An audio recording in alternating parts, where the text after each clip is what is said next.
This is a 25-kilogram patient. His name is Ryan. His mom, laying over here on the couch, brought him in last night because of some RSV type symptoms, cough, congestion, a little bit of low-grade fever. And he's a former 28-week preemie, so he gets into trouble where he wheezes a lot.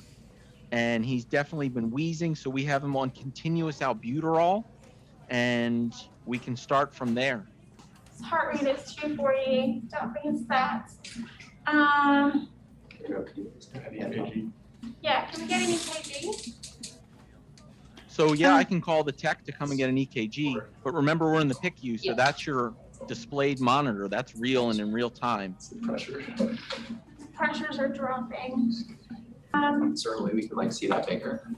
I can't see the waveform. Narrow complex. For SVT? Yeah, it looks like SVT. Can we get some ice on him? So yeah. Can we get the cardioverter ready? Okay, so I'm gonna throw ice on him, and then I'm gonna go get the defibrillator, right? Yes. All right, let me go grab that. What else would you like me to do? Do you guys want pads on him? Yes, please. Okay. Do you have a pulse? Here's some pads. Here's the defibrillator. Does he have a pulse? He has a, right now he has a pulse, yes. Okay, can we sync the defibrillator? Okay, did you want to do anything else before that, or you want to go to that? I guess we could do adenosine before, but I know we can, whatever's available first. So we have the pads on, so we can shock him. Okay, so what do you want me to, how do you want me to turn this machine on? What do I do with it? It's on. Now, which buttons do I press to do this? There's a sync, there's a shock, there's a charge. Charge and then sync. Sync first. Sync first. And then Okay, and what do you want to set it at? 1 to 2 Joules per Okay. kilo. per kilo. Say it's 25. So 50 sounds okay? Yes. All right, so I'll set it at that. Okay, and then what button do I press? Little sprinkle or something. Sync. Sync. Yeah, you should ask about its mental status, and we should also see what's running. Yeah, it looks like we have Sync, lights. sorry. Right, it's synced. Okay, it's synced. So now you want me to go ahead and shock him? Yes. All right, so I'm gonna press charge first. All right, charging. Everybody hands off. All right, now we're gonna shock. Shock delivered. Okay. Yeah, and that is here. I mean, he's no longer at SVT, so we would be considering, we're in cardiac arrest pathway, so it would be epi, right? Yeah, just next epi step. every Happy or 3 minutes. Yeah. Is there any delay in getting epi? Yeah. You start early. And it's like 0.1. 0.01. Right away, right? 0.01, so 0.25. So what do you guys want while Anurada's bagging? Epi, please. How much? 0.25 milligrams. So 0.25 milligrams. Okay. It's up to All right. 1 milligram. Epi's in. Yeah, so it's 2.5 milliliters. Epi's flushed. Let's get our intubation supplies ready. Sure. Sure. I have it all right here. Okay.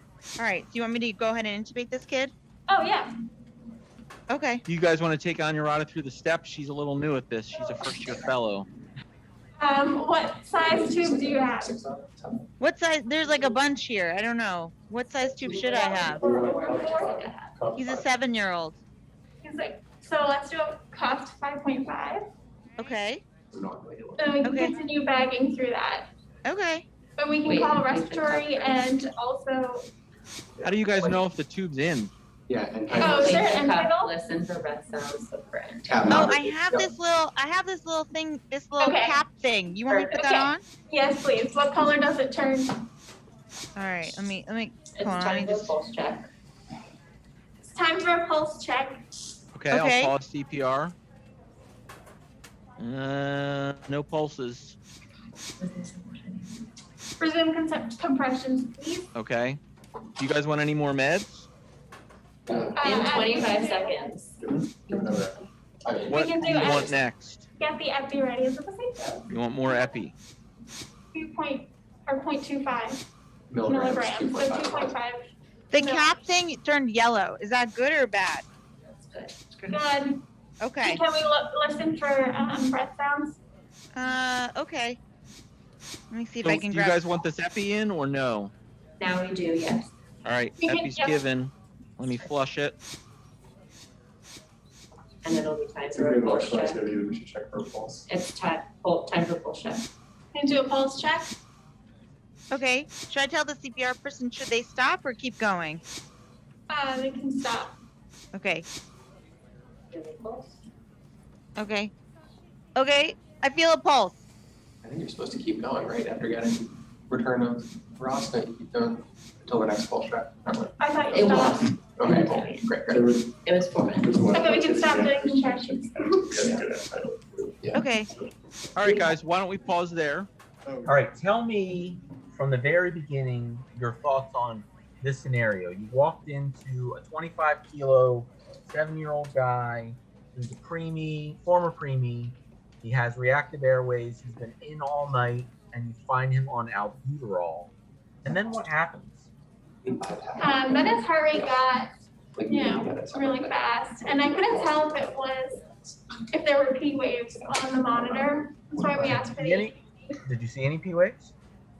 I couldn't tell. I think I just assumed. So it was pretty fast. What was your rate? 240? 240. So in your mind, is there anything in this scenario that could be consistent with SVT and a trigger for SVT? Yeah, I guess respiratory distress. So being distressed, being infected with RSV, being a former preemie, they're all potential risk factors, but what else were we doing to try to help them that could trigger SVT? Albuterol. Continuous albuterol. Yeah, the beta agonist. If he has a bypass tract, the beta agonist very well could send him into SVT. So, okay, we've identified that he has SVT. What's your next step? Like try a vagal maneuver. Okay, well, maybe you guys did some things before that I thought were good. He's already on a monitor, and So I always thought you like do cardioversion first. So cardioversion is down here at the bottom for that unstable patient.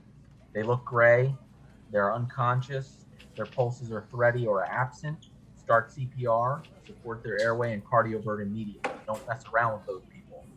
Other people that have a heart rate, have a pulse, are still pink. Maybe they're awake, maybe they're a little sleepy. You could do chemical conversion with adenosine. But you guys were right on board with, I wanted to be synchronized. You didn't want to defibrillate because I heard Honorata say, I'm going to give the defibrillator. You want to defibrillate? You guys said, no, sync shock, which is right. And your initial electricity Charge. is 0.5 joules per kilo. Oh, and then charge before you give it down. Set the joules, same charge. And then your repeat doses, I heard somebody kind of saying something about that as well, so you can double it. So 0.5 to 1, second dose, subsequent shock can be 1 to 2. Now, when you give adenosine or you give synchronized cardioversion, what can you expect to have happen and you should be prepared for? Asystole. Correct. They may have a period of asystole. You may have to start chest compressions and be prepared for your asystolic algorithm. And that's what happened in this case, was he became asystolic. You guys started CPR. You gave epinephrine as your first line drug for that. And then you went on with your pulse checks every 2 minutes and your repeat medications every 3 to 5 minutes.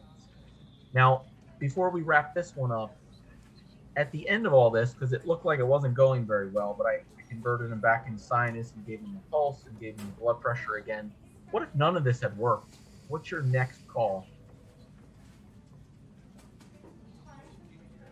Others. Maybe There's probably not a lot of other medications that you can give for asystolic arrest with CPR in progress, but there may be another team that could help you in this circumstance and an otherwise healthy guy.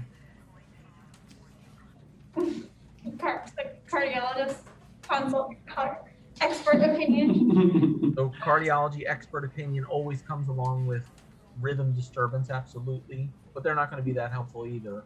They'll say, yeah, it's a bad rhythm. He doesn't have one. It's asystolic. Anybody else that can help you? I don't know. The ECMO team. So yeah, the eCPR team. We have CPR in progress. We started with sinus TAC. It then became SVT. Then he became asystolic. We've been doing compressions for this many minutes. We have this access. We need the eCPR team. So you want to kind of give that information to the team that you're calling in to put them on ECMO. Okay, great. Any questions about that case before we go to the next one?